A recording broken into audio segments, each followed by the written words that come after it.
तालियां तो बजाओ, तालियां बजाओ।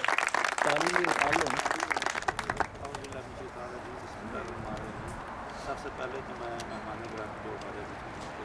पूरे साथ के हेड सर भी हैं उनका भरपूर तरीके से शुक्रिया अदा करता हूँ और उनको हमारे हेड खुशी और फायदा रहता है कि हम एक ऐसे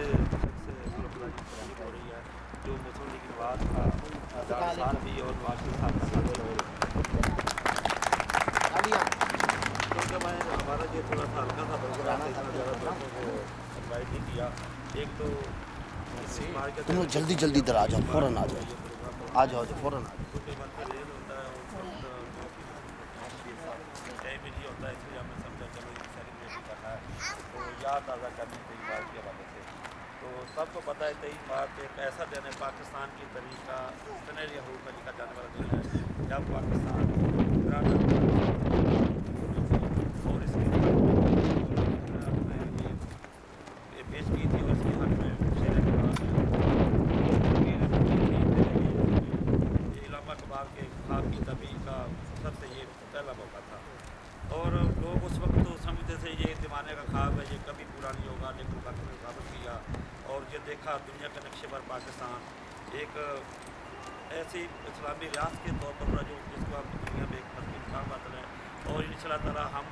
आज एटमी ताकत भी हैं और पूरी दुनिया के मुस्लिम ममालिक पाकिस्तान पर फ़ख्र करते हैं और इंशाअल्लाह ताला ये फ़ख्र रहेगा। बाकी तमाम दोस्तों से दुआ है कि आप अपने मुल्क की सलामती के लिए दुआ करें क्योंकि हमारा मुल्क आज जिन हालात से गुजर रहा है वो नहायत संगीन है और फिर जो सैटल ये सिलसिला बना हुआ है पर तमाम दोस्त जो हमारी कोशिश होनी चाहिए बल्कि पाकिस्तान की बेहतरी काम के लिए काम करें। जो हालात बने हुए अगर जब तक बेहतर ना होंगे ना तो हमारा मुल्क तरक्की कर सकेगा और ना ही हम किसी सही सीमत में जा सकेंगे। हमारे लिए ये बहुत लंबा प्रक्रिया है, तकरीबन तमाम सूबों में भी एक ही हालात हैं और मैं गुजारिश करूँगा हुकूमत से भी फिर अपने हमारे सीनियर भी अगर ये जंग शुरू करने से पॉलिसी जब मसला हल नहीं हो रहा तो काम करना है ऐसा था। आयरलैंड में भी यही हालात थे जब आयरलैंड में हर तरफ ये धमाके हो रहे थे, लड़ाई झगड़े कत्ल गार्द हो रही थी तो उन्होंने ये तरीका अपनाया भी स्कूल के बच्चों को जो स्कूल में तलीम हासिल करते थे उन्होंने पूरे मुल्क का चक्कर लगाया और उन्होंने हाथ धोकर दुआएं की, इन टेररिस्ट से रिक्वेस्ट भी की हमारी आपसे इल्तिजा है, रिक्वेस्ट है खुदा के लिए हमने क्या जुर्म किया, हम आने वाले वक़्त के मुबार है अपने मुल्क के तो खुदा के लिए हम पर रहम करो। जब उन दहशतगर्दों ने बच्चों के हाथ खुदा में गुलाम देखे तो आयरलैंड में ऐसा अमन कायम हुआ भी आज तक वहाँ अमन ही कायम है। तो पुलिसी या तरीक़ाकार ऐसा अपनाया जाए ताकि उनके दिल जीते जाएँ, उनको समझाया जाए भी ये गलत रहता है क्योंकि फौजी के जब एक गोली चलती है उसके साथ जब एक नाम मारे जाते हैं और जब एक नाम मारे जाते हैं तो उनके जो पढ़ा लिखा आदमी वो तो अपना रास्ता बड़ा करता है लेकिन जिनके तेज काम नहीं करते इसी वजह से काफ़ी कत्ल भी हो चुकी है और ये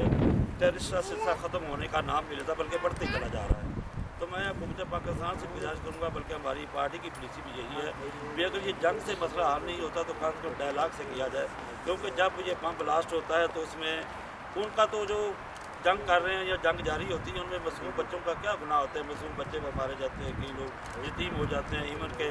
औरतें बेचारी भी शहीद हो रही हैं और जब ये मसला होता है तो मुल्क की तरक्की का सिस्टम भी रुक जाता है। कोई भी मैं नहीं समझता कोई भी बाहर से आकर कोई इन्वेस्टर पाकिस्तान में इन्वेस्ट करेगा और जब पाकिस्तान इन्वेस्टमेंट नहीं होगी तो तरक्की काम रुक जाएगा, तरक्की काम रुकेगा तो लामहला पाकिस्तान जो वो पिछले हिस्सों पर चला जाएगा और ये हमारे लिए किसी सूरत में बर्दाश्त नहीं होगा। जब एक सिस्टम ख़राब होता है तो उसका सिस्टम उसका जो रद्दमल होता है मुल्क के तमाम हिस्सों पर पड़ता है। इसलिए मेरे तमाम दोस्तों से गुजारिश भी है कि जितना हो सके पाकिस्तान की तरक्की के लिए काम करें, हर आदमी अपना कुछ न कुछ हिस्सा डाले ताकि हम ये मुल्क जो हमारा घर है हमारी जन्नत है इसको हम फलता फूलता जी सकें और अगर जो लोग गलत रस्ते पर निकल रहे हैं उनको जवाब गोली से देने की अगर उनसे रिक्वेस्ट की जाए तो मेरे हिसाब से मसले का हल जो है डायलाग की अक्सर मसलों का हल जंग नहीं डायलाग हुआ करते हैं क्योंकि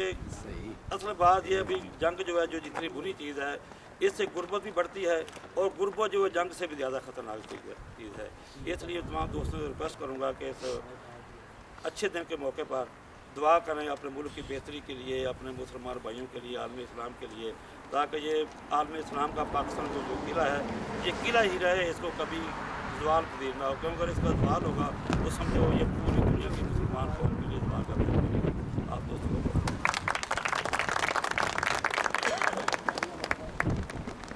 اب میں دعوت دوں گا رانا ابراز خان ہمارے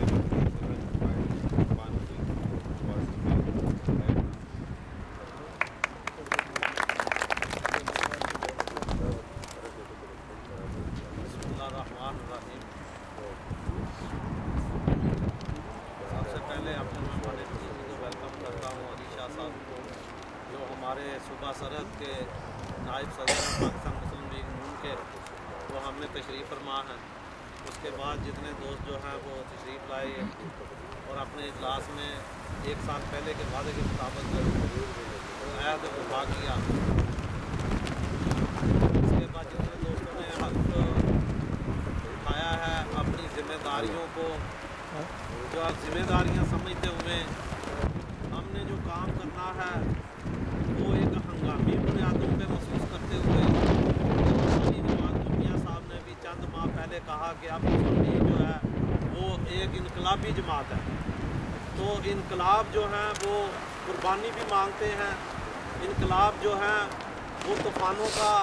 راستہ چیر کے جو آیا کرتے ہیں. جو قومیں انقلاب لاتی ہیں وہ اپنی آسائشوں میں نہیں کھویا کرتی، تو اپنی آسائشوں کو بھی قربان کرنا پڑے گا، وقت بھی دینا پڑے گا، اور اپنے ان پاکستانی بھائیوں کے لیے، ان پاکستانی قوم کے لیے کہ جو اس وقت بموں کا بھی مقابلہ کر رہے ہیں، غربت کا بھی مقابلہ کر رہے ہیں، لوڈ شیڈنگ کا بھی مقابلہ کر رہے ہیں، اور لوڈ شیڈنگ کی حد تک ہی نہیں ہے، روزگار بھی نہیں کسی کے پاس، ملک کا دیوالیہ نکلا ہوا ہے. ایسی وفاقی گورنمنٹ اور ایسا صدر ہمیں ملا ہے کہ جس کی جتنی مذمت کی جائے اتنی کم ہے. میں نے تو اس دن بھی کہا تھا کہ اگر مشرف گیا ہے تو زرداری آ گیا، فرق اس میں کچھ نہیں، صرف چہروں کا فرق ہے. تو ہم جو ہے وہ ایسے صدر کا ہمارے ملک کا متحمل نہیں کہ جو جس کو اپنی دولت میں اضافہ کرنے کا ہی صرف پڑا رہے. ایک سیٹ جو ہے وہ 2-2 کروڑ کی بیچ رہا ہے، پیسوں کی خواہشیں ہیں ان کو، لیکن میاں برادران کی طرف آج اس نے میڈیا کا اپنا اس پیسے کو لگا دیا ہوا ہے کہ ان کی جو ہے وہ ان پہ تنقید کی جائے، ان کی کردار کشی کی جائے. میاں نواز شریف صاحب وہ مرد مجاہد ہیں کہ جو آج بھی 2 نمازوں کی امامت خود کراتے ہیں، فجر کی نماز اور عصر کی نماز، اور بڑے سالوں سے یہ کر رہے ہیں. اور ان کا گھرانہ ایک اسلامی اور دین کا گھرانہ، جو میاں نواز شریف کے والد محترم تھے، ان کے لگاؤ کی وجہ سے آج بھی لوگ جو ہیں مذہبی لگاؤ والے لوگ جو ہیں وہ ووٹ انہیں دیتے ہیں. اسی نظریے کے ساتھ ہی نہیں، میاں نواز شریف وہ انسان اور وہ مرد مجاہد، وہ قائد پاکستان مسلم لیگ تھا کہ جس نے 5 دھماکے ایٹمی کر کے ملک کو ناقابل تسخیر بنایا. میاں نواز شریف کا وہ کروڑوں روپے کی ان کو جو آفریں ہوئیں امریکن ڈالروں میں انہیں ٹھکرا دیا، اور انہوں نے کہا میرے پاس صرف ایک ہی کام ہے کرنے کا، اور وہ اپنی قوم کے سر فخر سے بلند کرنے ہیں. تو اللہ کے فضل سے ان نے کسی قسم کی آفر کو جو ہے وہ خاطر میں نہ لائے، کسی صدر کی آفر اور کسی ٹیلی فون کو خاطر میں نہ لائے امریکن کو، اور اپنے سر کو جھکایا نہیں اس وقت. وہ کیوں آج جو ہے سر جھکائیں گے؟ وہ کیوں طالبان سے جو ہے وہ بھیک مانگیں گے؟ وہ کبھی ان کے الفاظ کو صرف سیک و سباق کے ساتھ فرق میں ڈال دیا گیا. نہ میاں برادران کے خاندان میں ایسا انسان ہے کوئی کہ جو قوم کے دوسرے صوبوں کو اپنے سے لگ پائے. وہی میاں نواز شریف 2 دفعہ وزیر اعظم پاکستان رہ چکے ہیں، وہی پاکستان مسلم لیگ ہے جس نے ملک بنایا. ان کے آباء و اجداد نے، ہمارے آباء و اجداد نے اپنے خون کی ندیاں بہا کر یہ ملک حاصل کیا. کیوں ملک بنانے والی جماعت جو ہے وہ صرف پنجاب کا نعرہ لائے گی؟ یہ سب جو ہے ہمارے مخالفین کے پھیلائے ہوئے جو ہیں وہ افواہیں ہیں اور باتیں ہیں. ہم اس کو نہ مانتے ہیں نہ سنتے ہیں، نہ ہم ان لوگوں میں سے ہیں کہ جو اپنے ملک کو دوسرے حصوں کو اپنے سے جدا سمجھے. اللہ کے فضل و کرم سے ہم وفاق کی بات کرتے ہیں اور وفاق کی بات کرتے رہیں گے اور ڈنکے کی چوٹ پہ کریں گے. کوئی آدمی اپنی باتوں سے ہمیں نہیں برگلا سکتا. تو اللہ کے فضل و کرم سے ہم جاپان کے کونے کونے میں آپ بھی میاں نواز شریف کے نام کا اور مسلم لیگ کا ڈنکا بجا رہے ہیں اور بجاتے رہیں گے. کوئی ہمیں ہمارے راستوں سے ہٹا نہیں سکتا. ہم وہ چٹانیں ہیں جو راستے چھوڑا نہیں کرتی، چٹانوں کے ساتھ ٹکرانے والوں کے سر پھوڑا کرتی ہیں. तो अल्लाह के फजल करम से हम जो है वो मुस्लिम लीग को मजबूत से मजबूत तर बनाएंगे। और आज एक नया हौसला मिला है कि हमारे पाकिस्तान मुस्लिम लीग के सूबाई रहनुमा हम में तशरीफ़ फरमा है, जिनका सूबा सरहद से तल्लक है, और उनकी यहाँ तशरीफ़ आवरी और फिर सब दोस्तों का उनके हाथ पे हलफ उठाना, उसको वफा करना है, अपने खून से अपनी मुस्लिम लीग के साथ वफा करके दिखाना है। इन्हीं अल्फाज से मैं इजाज़त चाहूँगा, क्योंकि एक तो मौसम के हालात ऐसे हैं, दूसरे मैं खुद अपने जो है सूबाई कायद को सुनना चाहता हूँ, तो इसी लफ्ज़ों से इजाज़त चाहता हूँ। अल्लाह हाफ़िज़।